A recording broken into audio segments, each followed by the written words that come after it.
അന്ന് ഞങ്ങളോട് പറഞ്ഞിരുന്നില്ലേ ഞങ്ങളുടെ രണ്ടുപേരുടെയും സുഹൃത്തായിരുന്നാൽ കൊള്ളാമെന്നുണ്ടെന്ന്.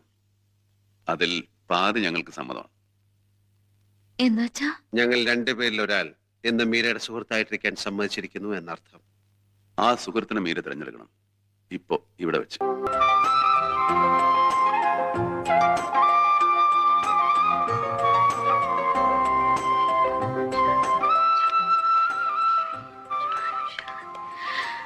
എനിക്കൊരു സുഹൃത്തിന് വേണം.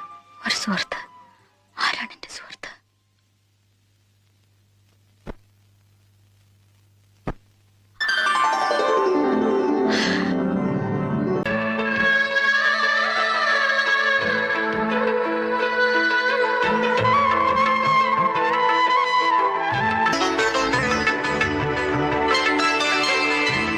മീരയും കൃഷ്ണനും ഇപ്പോൾ സന്തോഷകരമായ ദാമ്പത്യ ജീവിതം നയിക്കുകയാണ്.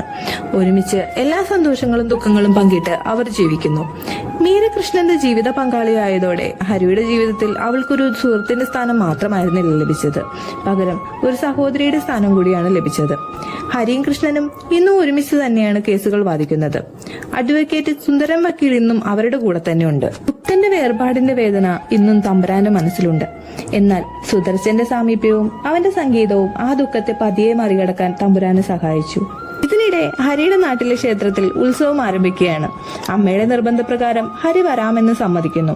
കേസുകളുടെ തിരക്ക് കാരണം കൃഷ്ണന് പോകാൻ സാധിക്കുന്നില്ല. ഉത്സവത്തിൽ പങ്കെടുക്കാനായി ഹരി നാട്ടിലേക്ക് തിരിച്ചു. ട്രെയിനിലായിരുന്നു യാത്ര. ട്രെയിനിൽ യാത്രക്കിടെ ഹരി എതിർവശത്തിരിക്കുന്ന സീറ്റിലേക്കൊന്ന് നോക്കി. ഒരു പെൺകുട്ടി ശാന്തമായിരുന്ന് പുസ്തകം വായിക്കുകയും ഇടയ്ക്കിടെ ഡയറിയിൽ എന്തോ കുറിക്കുകയും ചെയ്യുന്നു. പെട്ടെന്ന് വീശിയ കാറ്റിൽ ആ പെൺകുട്ടിയുടെ ബുക്കിൽ നിന്ന് ഒരു പേപ്പർ ഹരിയുടെ ദേഹത്തേക്ക് വീഴുന്നു. ഹരി ആ കടലാസ് കയ്യിലെടുത്തു. അത് തിരികെ നൽകാൻ തുടങ്ങിയപ്പോൾ അതിലെഴുതിയിരുന്ന വരികൾ അറിയാതെ തന്നെ അവന്റെ കണ്ണിലുടക്കി. അതിലൊരു കവിതയായിരുന്നു. ഗുപ്തന്റെ മനസ്സിൽ സൃഷ്ടിച്ചിരുന്ന മോഹിനിയെ ഹരി അറിയാതെ ഓർത്തുപോയി. ഹരി ആ കടലാസ് തിരികെ നൽകി. കടലാസ് തിരികെ നൽകിയ ഹരി അവളുടെ പേര് ചോദിച്ചു. അവൾ അവളുടെ പേര് പറഞ്ഞു, മോഹിനി വർമ്മ. ഒരു നിമിഷം ഹരി നിശബ്ദനായി. അവളുടെ പേരാണോ അതോ ഗുപ്തന്റെ സങ്കല്പത്തിലെ മോഹിനിയുമായുള്ള സാമ്യമാണോ കാരണമെന്ന് ഹരിക്ക് അറിയില്ല. എന്നാൽ ആ നിമിഷം മുതൽ മോഹിനി വർമ്മയുടെ ഒരു പ്രത്യേക മാനസിക അടുപ്പം ഹരിക്ക് തോന്നി തുടങ്ങി. ട്രെയിൻ യാത്രക്കിടെ ഹരിയും മോഹിനി വർമ്മയും ഒരുപാട് സംസാരിച്ചുകൊണ്ടിരിക്കെ സമയം എങ്ങനെ കടന്നുപോയെന്ന് ഇരുവരും അറിഞ്ഞില്ല. ഒടുവിൽ ട്രെയിൻ സ്റ്റേഷനിലെത്തി. ഒരു ചെറു പുഞ്ചിരിയോടെ അവർ യാത്ര പറഞ്ഞു. ഇനിയും കണ്ടുമുട്ടുമോ എന്ന് പോലും അറിയാതെ അവർ വേർപിരിഞ്ഞു. ഹരി വീട്ടിലെത്തിയപ്പോൾ അമ്മ സ്നേഹത്തോടെ അവനെ സ്വീകരിച്ചു. കുറച്ചുനേരം വിശേഷങ്ങൾ പങ്കുവച്ച ശേഷം അമ്മ ഹരിയുടെ വിവാഹക്കാര്യം ഓർമ്മപ്പെടുത്തുന്നു. അന്ന് വൈകുന്നേരം അവർ ക്ഷേത്രത്തിൽ ഉത്സവത്തിന് പോയി. അവിടെ വെച്ച് ഹരി മോഹിനിയെ വീണ്ടും കണ്ടുമുട്ടുന്നു. അവളുടെ വിനയവും പെരുമാറ്റവും ഹരിയുടെ അമ്മയ്ക്ക് വളരെ ഇഷ്ടപ്പെട്ടു. ദിവസങ്ങൾക്ക് ശേഷം മോഹിനിയുടെ വീട്ടിലെത്തി അവർ വിവാഹം ആലോചിക്കുന്നു. മോഹിനിയുടെ വീട്ടുകാർക്കും എതിർപ്പൊന്നും ഉണ്ടായിരുന്നില്ല. ഹരിയുടെ വിവാഹകാര്യം അറിഞ്ഞതോടെ കൃഷ്ണനും മീരയും വളരെയേറെ സന്തോഷിച്ചു.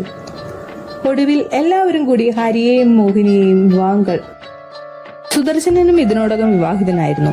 സുദർശന്റെ കുഞ്ഞുങ്ങളുടെ കളിയും ചിരിയും തമ്പുരാന്റെ വിഷമങ്ങളെ മറക്കാൻ സഹായിച്ചു. കൃഷ്ണനും മീരയും സന്തോഷകരമായ കുടുംബജീവിതം നയിക്കുകയാണ്. അവർക്കൊരു മകനുമുണ്ട്. ഹരിയുടെയും മോഹിനി വർമ്മയുടെയും ദാമ്പത്യ ജീവിതം സന്തോഷത്തിൽ തന്നെയാണ് മുന്നോട്ട് പോകുന്നത്. അവർക്കൊരു മകൻ തന്നെയാണ് ഉള്ളത്.